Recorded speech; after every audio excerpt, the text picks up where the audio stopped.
ನಮಸ್ತೆ ಎಜಿ ನ್ಯೂಸ್ಗೆ ಸ್ವಾಗತ. ಹುಕ್ಕೇರಿ ತಾಲೂಕಿನ ಗುಟುರ ಗ್ರಾಮದಲ್ಲಿ ಇವತ್ತು ಗುರುವಾರ ಬೆಳಗ್ಗೆ 11 ಗಂಟೆಗೆ ಡಿಸಿಸಿ ಬ್ಯಾಂಕ್ ಚುನಾವಣಾ ಭಾಗವಾಗಿ ಪ್ರಾಥಮಿಕ ಕೃಷಿ ಪತ್ತಿನ ಸಹಕಾರಿ ಸಂಘದ ಪರವಾಗಿ ಪ್ರತಿನಿಧಿತ್ವ ಆಯ್ಕೆ ಸಭೆ ಯಾವುದೇ ಗದ್ದಲ ಗಲಾಟೆ ಆಗದೆ ಶಾಂತಿಯುತವಾಗಿ ಜರುಗಿದೆ. ಇದರಲ್ಲಿ 8 ಜನ ಪ್ರಾಥಮಿಕ ಕೃಷಿ ಪತ್ತಿನ ಸಹಕಾರಿ ಸಂಘದ ಸದಸ್ಯರು ಮಾಜಿ ಸಂಸದ ರಮೇಶ್ ಕತ್ತಿ ಅವರಿಗೆ ಬೆಂಬಲ ಸೂಚಿಸಿ ಬಹುಮತ ಸಾಧಿಸಿದ್ದಾರೆ.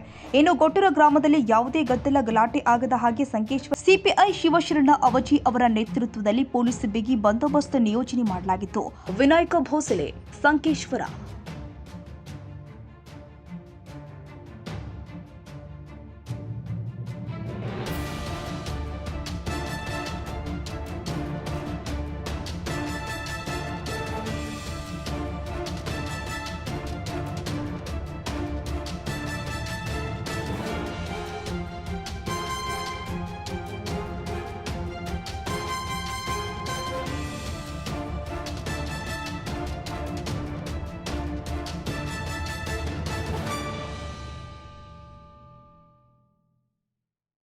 ಕನ್ನಡಿಗರ ಮೆಚ್ಚಿನ ನಿಮ್ಮ ಎಜೆ 24/7 ನ್ಯೂಸ್ ಕನ್ನಡ ವಾಹಿನಿ ಇದೀಗ ಟಿವಿಯಲ್ಲಿ ಲಭ್ಯ. ಒಂದು ವೇಳೆ ನೋಟಿಸ್ ಕೊಟ್ಟಿದ್ರೆ ವಾಪಸ್ ತಗೋತೀವಿ.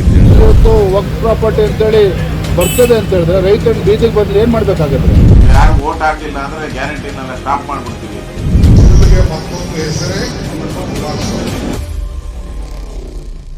ಕರ್ನಾಟಕ ಮತ್ತು ದೇಶ ವಿದೇಶ 360 ಡಿಗ್ರಿ ಸುದ್ದಿ ಹಾಗೂ ಉತ್ತರ ಕರ್ನಾಟಕ, ಬೆಳಗಾವಿ, ಬಾಗಲಕೋಟೆ, ಧಾರವಾಡ, ಹಾವೇರಿ, ಗದಗ, ಬಿಜಾಪುರ ಜಿಲ್ಲೆಯ ಕ್ಷಣ ಕ್ಷಣದ ವಿವರವನ್ನ ಪಡೆಯುವುದಕ್ಕೆ ಎಜೆ 24/7 ನ್ಯೂಸ್ ಕನ್ನಡ ವಾಹಿನಿಯನ್ನ ಲೈಕ್ ಮಾಡಿ, ವಿಡಿಯೋಗಳನ್ನ ಶೇರ್ ಮಾಡಿ, ಕಮೆಂಟ್ ಮಾಡುವ ಮೂಲಕ ನಮ್ಮ ವಾಹಿನಿಗೆ ಸಹಕಾರ ನೀಡಿ ಮತ್ತು ಚಾನೆಲ್ ಅನ್ನ ಸಬ್ಸ್ಕ್ರೈಬ್ ಮಾಡಿ.